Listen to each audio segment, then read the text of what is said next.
13년 만에 처음입니다. 수출 정말 큰일 났습니다.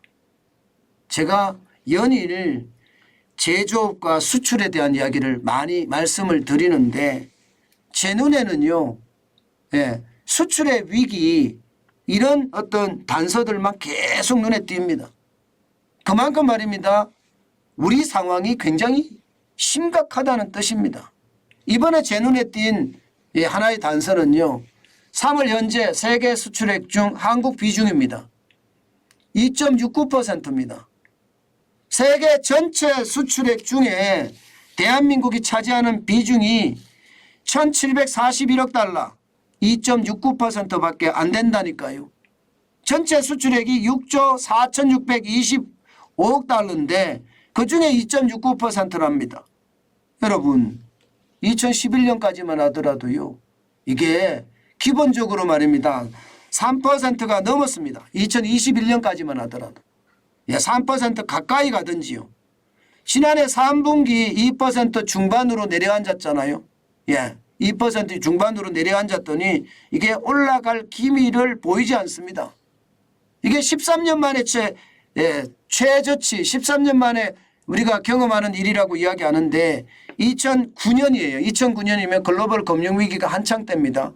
이때 1분기에 2.65%를 우리가 시장의 어떤 글로벌 시장에서 우리 상품이 차지하는 비율을 했던 적이 있습니다. 2.65%를.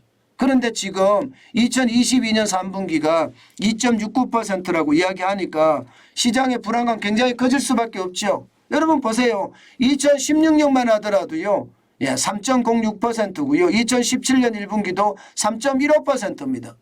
참 잘했습니다. 박근혜 대통령은요. 경제에 관한 아주 좋은 치적을 남겼어요. 실제로 말입니다. 그런데 이게 점점 떨어지더니 지난 5년간 정부가 기업을 그야말로 적폐 세력 삼아서 계속 쉽게 말하면 조져댔잖아요. 그러니까 기업들은 어떻게 반응할 수 있을까요? 쉽게 말하면 끽소리도 못하고 참았습니다. 사실 기업이라는 게 정부가 뒤에서 엄청나게 밀어줘야 되거든요. 그래야지 기업들은요 정부의 어떤 도움에 힘을 받아서 전 세계 시장에 나가서 물건을 파는 겁니다. 그러면서 다른 한편으로는요 연구 개발해서 다른 나라의 어떤 제품들과 경쟁을 차별화시켜서 이게 초격차 기술 경쟁력을 가져가는 그런 게 기업이거든요. 그런데 기업이 그 일을 제대로 하지 못했습니다. 5년 동안 그야말로 암흑기를 지냈습니다. 근데 그 암흑기 동안 아무것도 할 수 없었던 게 사실입니다. 그러다 보니까 지금 시장 전체는요. 이게 수출에서 쪼그라드는 것으로 결과가 지금 나오게 된 겁니다. 지금 이대로라면 여러분 대한민국의 상품은 점점 설 자리가 좁아질 겁니다. 왜냐하면 공급망 재편이 일어나고 있잖아요. 과거에는 세계의 공장 이러면 중국 이렇게 아예 뭐 규정화되어 있었습니다. 그런데 지금은요. 첨단 기술은 이제 미국이 세계의 공장을 할 거야. 이러면서 반도체나 전기차나 혹은 바이오 부분의 공장을 미국에 짓게 하고 있잖아요. 그 외의 공산품들은요. 중국에서 떠나서 말입니다. 베트남으로 인도로 인도네시아로 이렇게 점점 몰리고 있습니다. 실질적으로 중국은 이제 세계의 공장 아직까지는 지키고 있지만 앞으로 점점 더 어려워질 겁니다.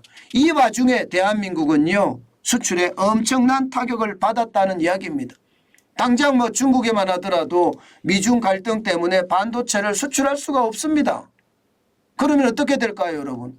심각한 상황을 맞을 수밖에 없는 거거든요. 심각한 상황.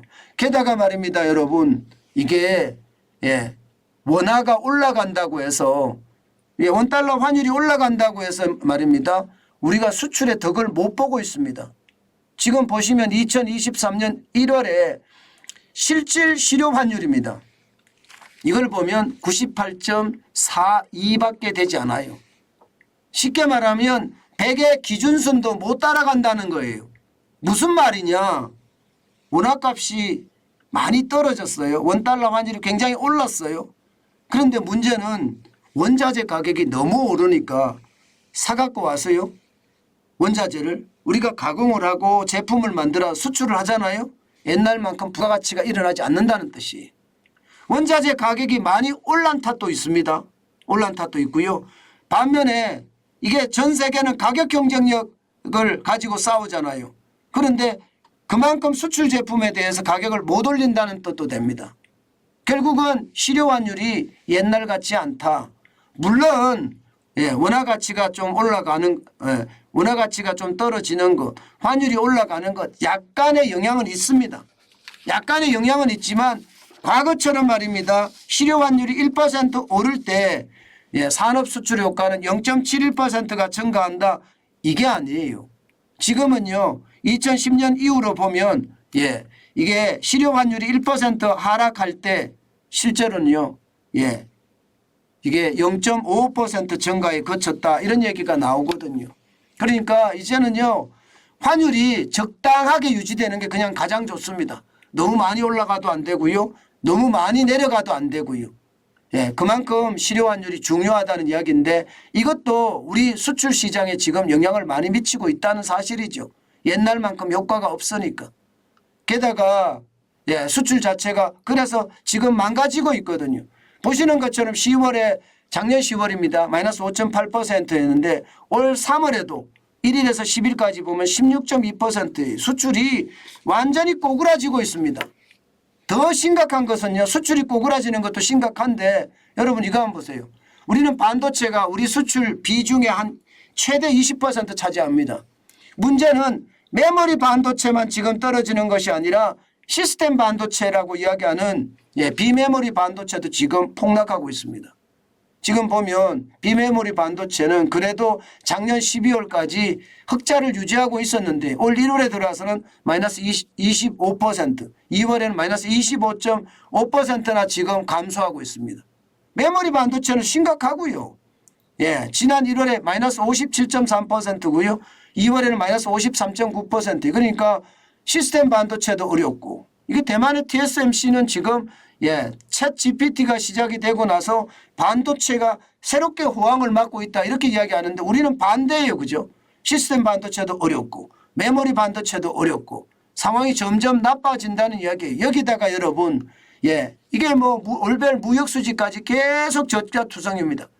작년 한 해 동안 474억 6,400만 달러의 적자를 냈는데 지금 올해도 지금 마찬가지입니다. 1월에는 126억 5,100만 달러의 적자 그리고 2월에는 53억 500만 달러의 적자 그리고 3월에는 10일까지만 하더라도 49억 9,500만 달러의 적자입니다. 그러니 한국 수출이 진짜 큰일 났다는 이야기가 이게 틀리는 말이 아닙니다. 이대로 가면요. 13년 만에 처음이라고 이야기하는데 메이드 인 코리아라는 비중이 전 세계에서 더 쪼그라들고요. 쪼그라든 만큼 지금 대한민국의 경제력도 쪼그라들지 않겠느냐. 그런 두려움 계속 생기는 겁니다. 그 어느 때보다 여러분 지금 우리 경제 상황은 굉장히 어렵다. 수출 대한민국 제조 대한민국 이야기하지만 수출 대한민국이 제대로 힘을 발휘하지 못하고 있고요. 제조 대한민국은 점점 망가지고 있다는 생각 지울 수가 없네요. 저는 윤석열 정부가 제조업 르네상스라고 얘기해야 되나요? 반드시 이루어야 된다고 생각을 합니다. 그래야지 제조가 강한 대한민국이 중국도 일본도 초격차 기술로 이겨내는 그날 반드시 오리라고 저는 생각을 합니다. 그렇게 오게 해야 되고요. 그래야만 대한민국이 앞으로 살아남을 겁니다.